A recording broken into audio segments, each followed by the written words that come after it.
Баршаңызға сәлем, сіздермен бүгін 20 минутта дайын болатын осындай өте нәзік, жұмсақ балды торттың рецептісімен бөлісемін. Ең алдымен балды ыдысқа саламыз, оны жай отта араластырып тұратын боламыз. Және де балдың табиғи болғаны маңызды, сонда тортымыз да өте дәмді болады. Қатты қайнатып қажет емес, осылай еріген кезде үстіне ас содасын салып тағы да араластыратын боламыз. Сонда бізде реакция болып, осындай жаңағы ақ түсті пена тәрізді болады. Ендігі кезекте бөлме температурасындағы майды саламыз. Менде 50 грамм сары май, қолдың майы және де 50 грамм маргарин. Осыны салып, жақсылап араластырамыз. Осының барлығын өте баяу отта араластыратын боламыз. Май толықтай еріген соң бірден оттан алып тастаймыз. Ендігі кезекте жұмыртқаның үстіне қант салып, жақсылап миксерлейтін боламыз. Ұзақ миксерлеудің нәтижесінде массамыз 2 есе ұлғайып, осындай ағаруы қажет. Өзіме ыңғайлы болу үшін үлкен ыдысқа құйып алдым.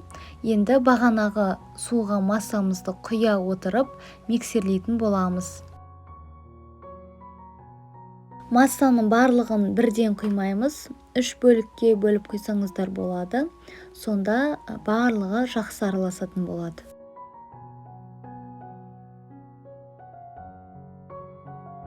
Араластырып болған соң ұн саламыз. Ұнды міндетті түрде електен өткіземіз. Неге десеңіз, електен өткен ұн ауамен алмасып, артынан корждарымыз өте жақсы көтерілетін болады. Ұнды бірден салмаймыз, 3 бөлікке бөліп саламыз. Достар, қажетті ингредиенттердің барлығын видеоның астынан описаниядан көре аласыздар.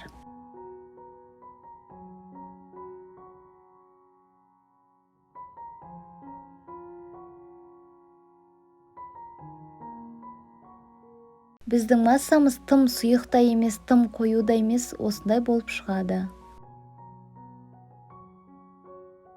Ендігі кезекте пергамент қағазын алып, үстіне осы массаның тең жартысын саламыз. Осындай күрекшенің не болмаса қасықтың көмегімен жұқа етіп жайып шығамыз.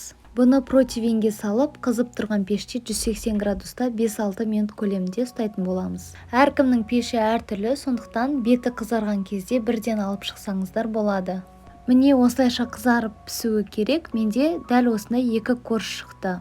Енді крем жасайтын боламыз. Сливке құйып, үстіне қаймақ салып, творожный сыр салып, және де вареная сгущенка салып, алдымен венчикпен жақсылап араластырып аламыз.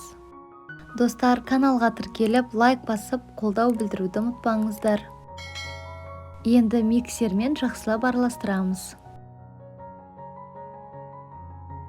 Массамыз осылай өте қою болып шығады.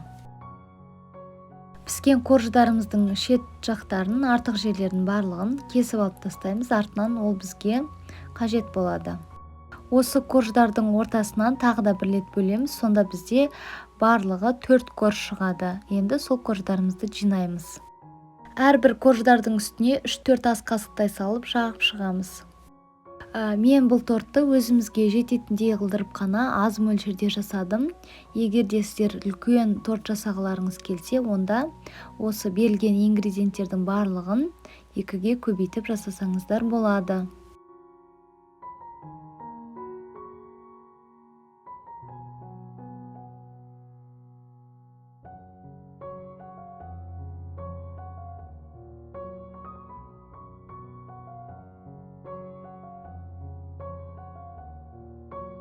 Бағанағы қалған корждарды қолымызбен не болмаса блендердің көмегімен үгітіп әсемдейміз. Егер де ол корждар сіздерде жұмсақ болатын болса, қайтадан қызып тұрған пешке салып жіберсеңіздер, қатты және де тез үгілгіш болып шығады. Біздің балды тортымыз дайын болды. Тортты бір түнге не болмаса 3-4 сағатқа тоңазытқышта ұстап қажет емес. Бірден шайға ұсына берсеңіздер болады.